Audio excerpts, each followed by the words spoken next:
राधे राधे आप सभी को। तो आप लोग कैसे हो?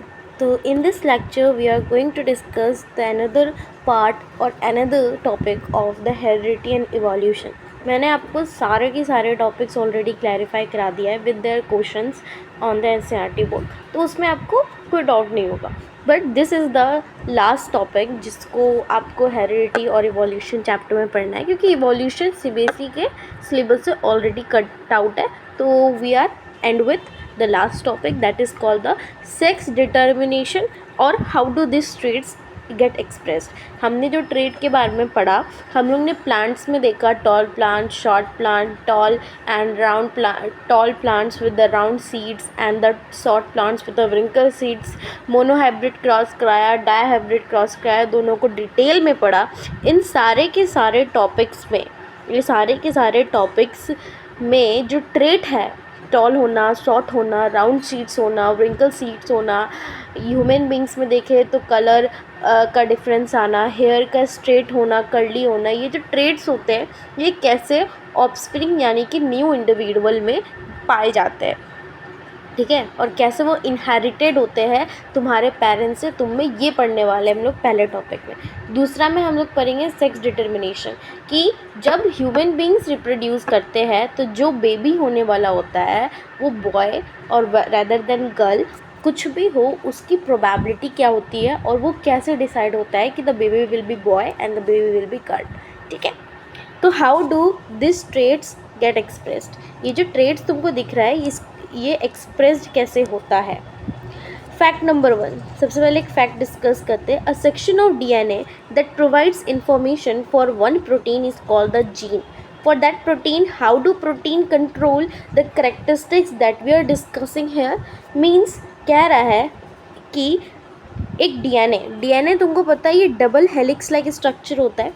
डबल हेलिक्स लाइक स्ट्रक्चर में जब तुम डीएनए का इमेज देखोगे, let me show you the image of the DNA, then I tell you. तो this is the image of the DNA. ये ऐसा दिखता है तुम्हारा डीएनए। इसको ध्यान से गौर से देखो।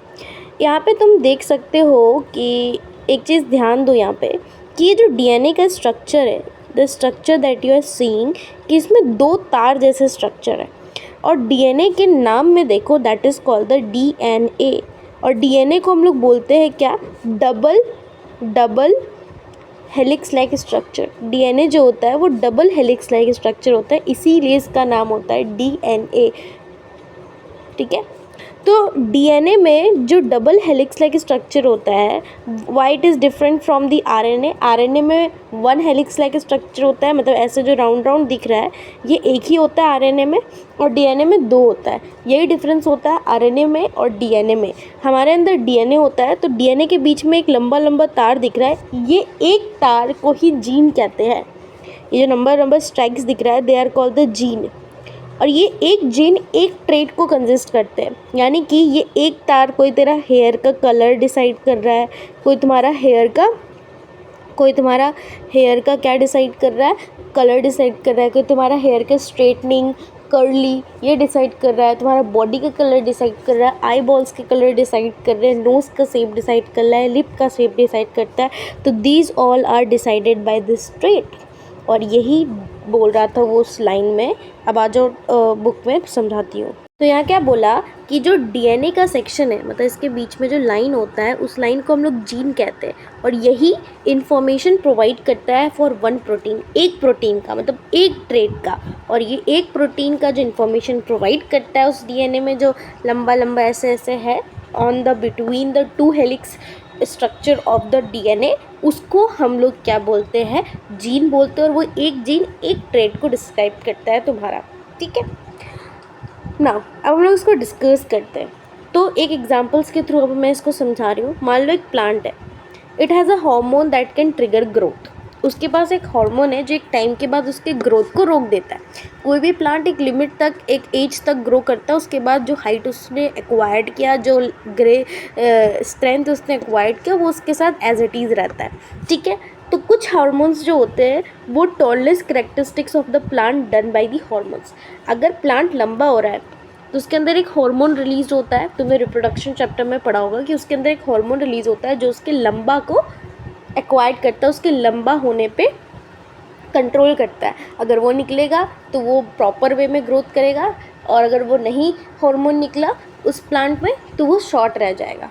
तो जैसे कि एक हार्मोन एक करेक्टर को कंट्रोल कर रहा है प्लांट के बॉडी में, उसी तरह एक हार्मोन प्लांट के हाइट को रोकने के लिए करेक्टर को प्ले कर रहा है रोल। तो उसी तरह ह्यूमन बीइंग्स में जीन होते हैं। क्या होता है ह्यूमन बीइंग्स में? जीन। जैसे प्लांट्स में ग्रोथ करना, ग्रोथ को रोकना, लंबा करना, लंबा को रोकना, इन सभी चीज़ों के लिए क्या होता है, इन सभी चीज़ों के लिए उसके अंदर हॉर्मोन्स होते हैं। उसी तरह ह्यूमन बीइंग्स के अंदर हमारे लंबा ग्रोथ करना, हमारे हाथ का शेप साइज़, होठों के शेप साइज़, ईयर के शेप साइज़, हेयर कितने कैसे होंगे, घने होंगे, पतले होंगे, आईब्रोज, आईबॉल्स, नोज़, इन सब को डिसाइड करने के लिए ह्यूमन बीइंग्स में which are doing the sexual reproduction, they got genes. और जीन्स डीएनए के डबल हेलिक्स स्ट्रक्चर्स के बीच में पाया जाता है। ठीक है, तो जीन्स क्या होते हैं? Which are the hormone highly secreted that are called the tallness, those plants are tall. But जब जिसमें हॉर्मोन्स कम सिक्रेट होगा उस प्लांट्स के अंदर शॉर्टनेस पाई जाएगी। तो jeans control the characteristics of the trait. यहाँ से तुम समझ सकते हो कैसे जीन ट्रेट को कंट्रोल करता है।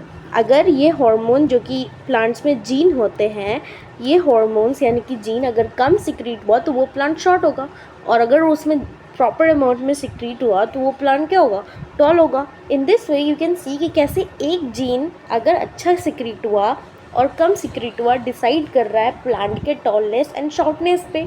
तो वी कैन सी दैट कि जीन जो है वो ट्रेट और कैरेक्टरिस्टिक्स को कंट्रोल करता है तुम्हारे बॉडी में। ठीक है, तुम्हारे मदर फादर से जो भी चीज़ तुम्हारे अंदर, जो भी जीन तुम्हारे अंदर आई हो, जो भी जीन तुम्हारे अंदर आई हो, वो जीन डिसाइड करेगा कि तुम टॉल होगे कि शॉर्ट होगे। ठीक है, कि तुम टॉल हो गए कि शॉर्ट हो गए, क्योंकि वो जीन के अंदर अगर टॉलनेस करेक्टरिस्टिक्स है, मान लो तुम्हारे पापा टॉल है और तुम्हारी मदर शॉर्ट है, तो वो डिपेंड करेगा उस जीन में कि दोनों के जीन के करेक्टर्स ने किसने डोमिनेट किया।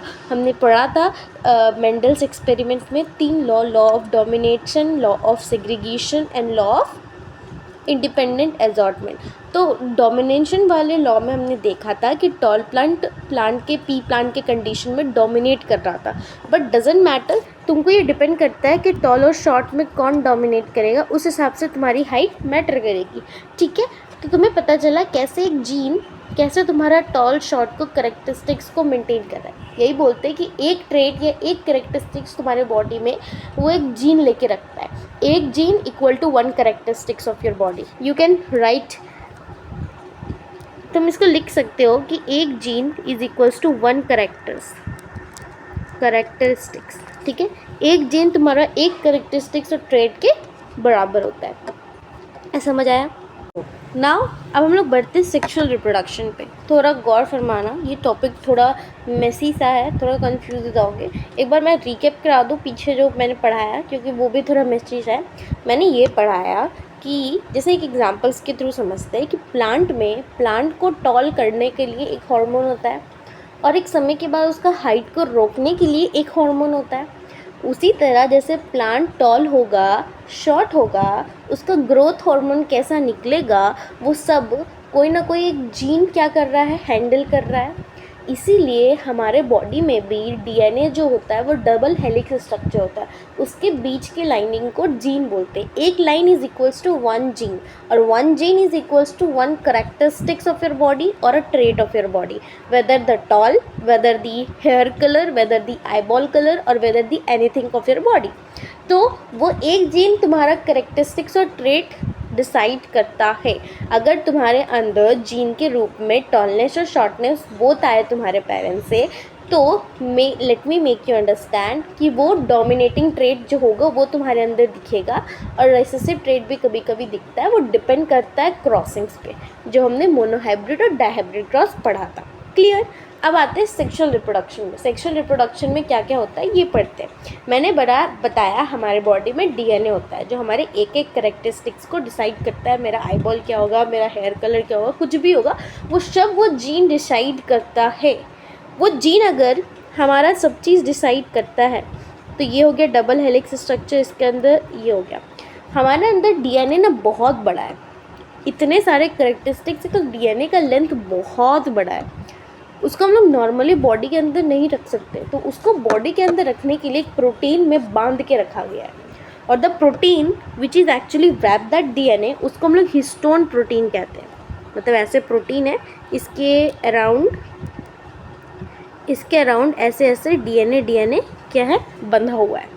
और ये जो डीएनए बंधा हुआ है, ये जब प्रोटीन के साथ मिलता है, विच protein is called the histone protein, इस पूरे को एक साथ क्या बोलते हैं हम लोग, chromatin material.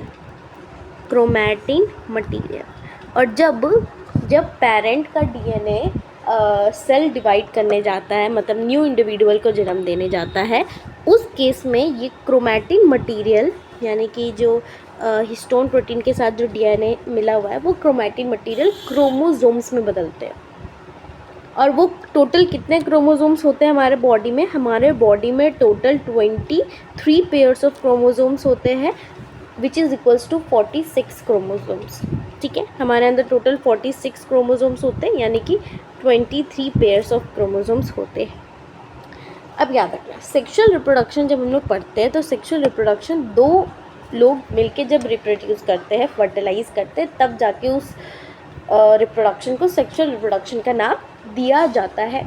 Whether it is the animal, it is plant और इट इज़ ह्यूमन बींग्स, जब दो लोग मिलके रिप्रोड्यूस करते हैं तो उसको नाम सेक्सुअल रिप्रोडक्शन दिया जाता है। Single parent is not, there are the two parent. ठीक है, टू पेरेंट्स होते हैं, एक होता है मदर, एक होता है फादर। मदर और फादर में डीएनए के ट्रेट्स की जो गिनती होती है वो सेम होती है, ड्यू टू विच उनके number of chromosomes her body में, हर ह्यूमन बींग्स में सेम होता है, दैट इज़ 46 क्रोमोसोम्स। और याद रखना 46 क्रोमोसोम मतलब 23 पेयर्स। तो जब मदर और फादर फर्टिलाइज करते हैं और एक न्यू इंडिविजुअल को जन्म देते हैं, तो वो न्यू इंडिविजुअल में जो डीएनए आता है, तुम सोचते होगे ना, अगर मदर के डीएनए कॉपिंग होती है और फादर के भी डीएनए कॉपिंग होती है, तो वो जो नया इंडिविजुअल है उसमें तो दोनों के डीएनए आएंगे, मतलब दोनों के नंबर ऑफ क्रोमोसोम्स आएंगे। डीएनए मतलब क्या, क्रोमोसोम्स के रूप में डीएनए आ रहा है, तो 46 क्रोमोसोम्स मदर से आएंगे, 46 क्रोमोसोम्स फादर से आएंगे, तो it will become how much, 92 chromosomes. तो 92 क्रोमोसोम्स एक नॉर्मल ह्यूमन बींग्स के लिए इज़ नॉट, ये नॉर्मल ह्यूमन बींग्स के लिए नहीं बनाया 92 क्रोमोसोम्स। हमारे बॉडी में normal chromosomes is 46 chromosome, that is 23 pairs. तो यही होता है, डोमिनेटिंग ट्रेट डिपेंड करता है, और तुम्हारे अंदर एक जीन आता है, और वो जीन जो है वो तुम्हारे अंदर क्या होता है, वो जीन तुम्हारे अंदर सिर्फ और सिर्फ मदर से 23 क्रोमोसोम्स लाते हैं और फादर से 23 क्रोमोसोम्स लाते हैं। और जब मदर और फादर दोनों से आधे आधे पेयर की क्रोमोसोम्स ले जाते हैं, तो तुम्हारे बॉडी यानी कि न्यू इंडिविजुअल बॉडी में 46 क्रोमोसोम्स बनता है। इसको करेक्ट कर लेना, ठीक है, समझ आया। सेक्सुअल रिप्रोडक्शन में दो पेरेंट इन्वॉल्व होता है, मदर और फादर। मदर के अंदर 46 क्रोमोसोम्स होता है, फादर के अंदर 46 क्रोमोसोम्स होता है। दोनों फर्टिलाइज करता है, तो क्रोमोसोम्स का एक्यूरेट अमाउंट इंडिविजुअल में दोनों से नहीं जाता है। मदर से आधे क्रोमोसोम्स जाते हैं, फादर से आधे क्रोमोसोम्स जाते हैं, और दोनों मिलके आधे आधे 46 क्रोमोसोम्स न्यू इंडिविजुअल बनता है। इसलिए नया इंडिविजुअल नॉर्मल क्रोमोसोम से पैदा होता है। समझ आया। इसके अंदर क्या होता है मैंने बता दिया कि क्रोमैटिन मटेरियल होता है। जब सेल डिवाइड होता है तो वो क्रोमैटिन मटेरियल ऐसे स्ट्रक्चर्स में कन्वर्ट हो जाता है जिसको क्रोमोसोम्स कहते हैं। और टोटल नंबर ऑफ स्ट्रक्चर ऐसे जो ह्यूमन बॉडी में बनता है सेल डिवीजन के टाइम पे, नया इंडिविजुअल के जन्म के टाइम पे, उसको हम लोग बोलते हैं क्रोमोसोम्स। और टोटल कितने होते हैं, 23 पेयर्स होते हैं, मीन्स 46 क्रोमोसोम्स होते हैं। ठीक है, तो normal number of chromosomes in the pregnancy ensuring the stability of the DNA of the species. और जब मदर फादर से आधे आधे क्रोमोसोम्स आते हैं और चिल्ड्रन में 46 क्रोमोसोम्स हो जाते हैं, तो ये नॉर्मल जो नंबर ऑफ क्रोमोसोम्स है ये उस बच्चे के रहने की यानी कि जन्म होने के बाद एज अ अलाइव रहने की प्रोबेबिलिटी को बढ़ा देता है। क्योंकि अगर क्रोमोसोम्स के अमाउंट में गड़बड़ हुई तो दैट जो बर्थिंग बेबी है उसका ज़िंदा रहने के चांसेस बहुत कम हो जाते हैं। ठीक है, अब अगर जब मदर और फादर फर्टिलाइज करते हैं और एक नया इंडिविजुअल यानी कि ऑफस्प्रिंग को जन्म देते हैं, तो वो जो नया इंडिविजुअल यानी कि ऑफस्प्रिंग जो जन्म हो रहा है वो मेल होगा या फीमेल होगा, ये कैसे डिसाइड करेंगे। ह्यूमन बींग्स की चीज़ों को बाद में डिस्कस करते हैं, फर्स्टली हम लोग एनिमल्स में देख लेते हैं।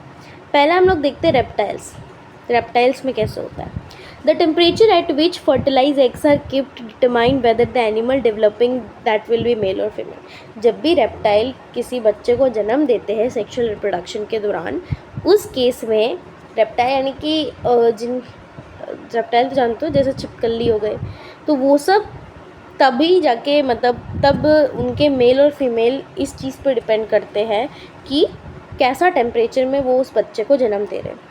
जैसे कि टर्टल्स की बात किया जाए तो ये कूल टेम्परेचर पे मेल को जन्म देते हैं और वार्म टेम्परेचर पे फीमेल को जन्म देते हैं। इन अनदर हैंड लिजार्ड्स जो घर में घूमते हैं वो ठंडे टेम्परेचर पे फीमेल्स को देते हैं और वार्म टेम्परेचर पे मेल्स को देते हैं। समझ आया। रेप्टाइल्स की कंडीशन समझ आई। उनका मेल और फीमेल टेम्परेचर पर डिपेंड करता है। टर्टल्स कूल में मेल को देता है और कूल में फीमेल को देता है और कूल में मेल को देता है और वार्म को फीमेल में देता है। और लिजार्ड्स कूल टेम्परेचर में फीमेल को जन्म देता है और वार्म टेम्परेचर में मेल को जन्म देता है। याद रखना ये चीज़, बुक में मेंशन्ड है, क्वेश्चन आते हैं। Snails individual can change sex indicating that sex is not genetically determined. Snails जो होते हैं वो जब जन्म देते हैं अनदर स्नेल्स को, तो उस केस में क्या होता है, उस केस में इसका सेक्स कोई डिटरमाइन नहीं होता है। ये उसके हिसाब से क्या होता है, जब एक स्नेल दूसरे स्नेल को जन्म देता है तो वो जो ट्रांसमिट हो रहा है, वो जो जन्म दे रहा है, उस केस में इसका जो सेक्स होता है वो नहीं डिटरमाइंड होता। बाद में ये मेल और फीमेल बनता है। पहले से जन्मजात it is not getting any sex, उसको कोई सेक्स नहीं मिलता है। ये अपना सेक्स चेंज कर सकते हैं मेल और फीमेल से। ठीक है, अब ह्यूमन बींग्स के बारे में पढ़ते हैं। तो अब ह्यूमन बींग्स में पढ़ते हैं। ह्यूमन बींग्स के कंडीशन में क्या होता है, एक मेल होते हैं पेरेंट और एक फीमेल होते हैं पेरेंट, वो फर्टिलाइज करते हैं। अब देखो, कोई भी सेक्सुअल रिप्रोडक्शन में जो दो पेरेंट इन्वॉल्व होते हैं, उनके सेक्स क्रोमोसोम से आगे वाले इंडिविजुअल का सेक्स होता है, जैसे सेक्स डिटरमाइंड होता है। जैसे हमारे पास टोटल 23 पेयर्स होते हैं क्रोमोसोम्स के,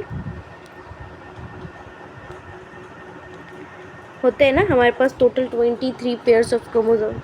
तो 23 पेयर्स ऑफ क्रोमोसोम्स में 22 पेयर्स के क्रोमोसोम्स जो होते हैं वो तुम्हारा हेयर यानी कि physical internal body structure determine करते हैं।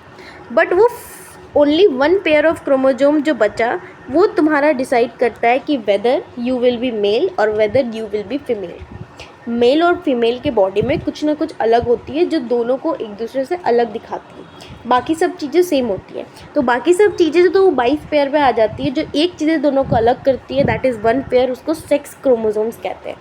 क्या कहते हैं, they are called the sex chromosomes. वो सेक्स डिटरमाइन करती है, यानी कि मेल और फीमेल डिटरमाइन करती है कि वो आने वाला बेबी मेल होगा या फीमेल होगा। तो ह्यूमन बींग्स में होता क्या है कि the gene inherited from our both parent decide whether we will be boy और गर्ल। जो तुम्हारे ये जो जीन आते हैं 22 पेयर्स के जो जीन्स आते हैं, क्रोमोसोम्स आते हैं, क्रोमोसोम्स के अंदर जो जीन होते हैं, तो वो एक जीन जो एक पेयर ऑफ क्रोमोसोम्स में है, वो जो 2 जीन एक पेयर ऑफ क्रोमोसोम्स में, क्योंकि पेयर मतलब क्या होता है, 2 गो, उसको मिला के एक बोलते हैं। तो चाहे वो मेल में हो चाहे फीमेल में हो, 2 जीन होते हैं दैट आर कॉल्ड द एक पेयर ऑफ इट।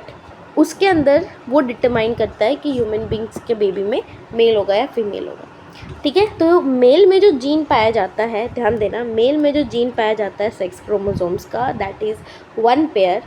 जो मेल में सेक्स क्रोमोसोम पाया जाता है उसमें जो 2 जीन होता है, वो एक एक्स होता है और एक वाई होता है। बट फीमेल में वो दोनों के दोनों सेक्स क्रोमोसोम्स के जीन एक्स ही होते हैं। और जब रिप्रोड्यूस होता है तो फीमेल दोनों एक्स में से एक एक्स देती है, उसके पास कोई ऑप्शन ही नहीं है, दोनों ही एक्स है उसके पास। और रखना कि एक्स गर्ल डिटरमाइन करता है और वाई बॉय डिटरमाइन करता है। मतलब कि अगर एक्स क्रोमोसोम आया तो that baby will be girl, और एक्स और वाई क्रोमोसोम आया तो that baby will be boy. जैसे कि अगर फीमेल के पास ऑप्शन नहीं है, वो एक्स क्रोमोसोम ही देगी, बट मेल या फिर एक्स देगा या फिर वाई देगा। अगर वो एक्स दे रहा है तो दोनों एक्स मिलके गर्ल को जन्म देगा, और अगर वो वाई दे रहा है तो दैट विल बी बॉय। यही होता है फंडा। 50-50% चांस होता है, कोई किसी के हाथ में नहीं होता है, बट सेक्स डिटरमाइन करने का अधिकार मेल के सेक्स क्रोमोसोम्स पे है। ठीक है, मेल के सेक्स क्रोमोसोम्स पे ही है, क्योंकि मेल अगर एक्स दिया तो गर्ल होगा, मेल अगर वाई दिया तो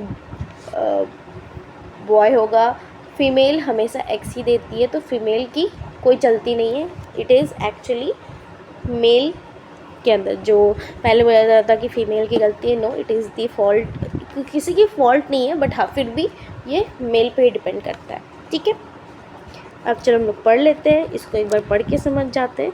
तो 22 पेयर्स में 23 पेयर में से एक पेयर सेक्स क्रोमोसोम होता है, उस एक पेयर में मेल में 2 क्रोमोसोम्स पाए जाते हैं, 2 जीन पाए जाते हैं, एक्स और वाई, और फीमेल में भी 2 पाए जाते हैं, that is x and x, 1 pair मतलब 2 जीन। ठीक है, तो टोटल नंबर ऑफ क्रोमोसोम्स कितने होते हैं? 23 क्रोमोसोम्स। उसमें से 22 पेयर्स बाकी करेक्टर्स के लिए होता है और एक पेयर सेक्स क्रोमोसोम्स होते हैं। फीमेल में वो सेक्स क्रोमोसोम्स के पेयर जो होते हैं वो एक्स और एक्स होते हैं, और मेल में एक्स और वाई होते हैं। जब ये फर्टिलाइज करते हैं तो 2 चांस बॉयज़ का होता है, 2 चांस गर्ल्स का होता है, मतलब there will be 50-50% chances of whether the new individual be boy और गर्ल। ठीक है, फर्स्ट लॉ ऑफ सेग्रीगेशन से ये हमने हाइब्रिड क्रॉस, मोनोहाइब्रिड क्रॉस कराया।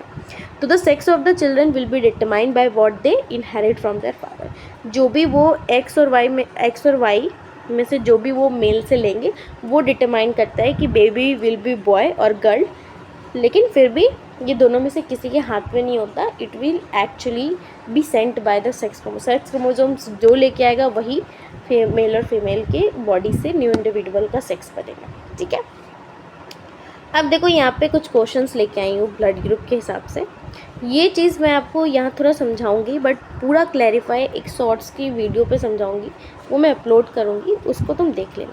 तो man with a blood group A carries a woman with a blood group O, अच्छा Mary's.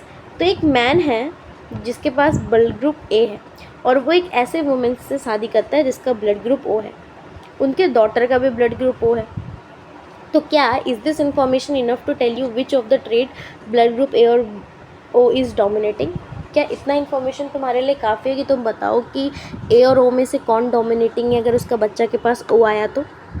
देखो नहीं, this information is not enough. इतना इन्फॉर्मेशन सिर्फ कम, मतलब इतना इन्फॉर्मेशन ज़्यादा नहीं है कि हम बता पाए कि दोनों में से कौन डोमिनेटिंग है नहीं। लेकिन अगर हम लोग यूनिवर्सली जेनेटिक साइंस से देखा जाए तो A will be the dominating trait और O will be the recessive trait.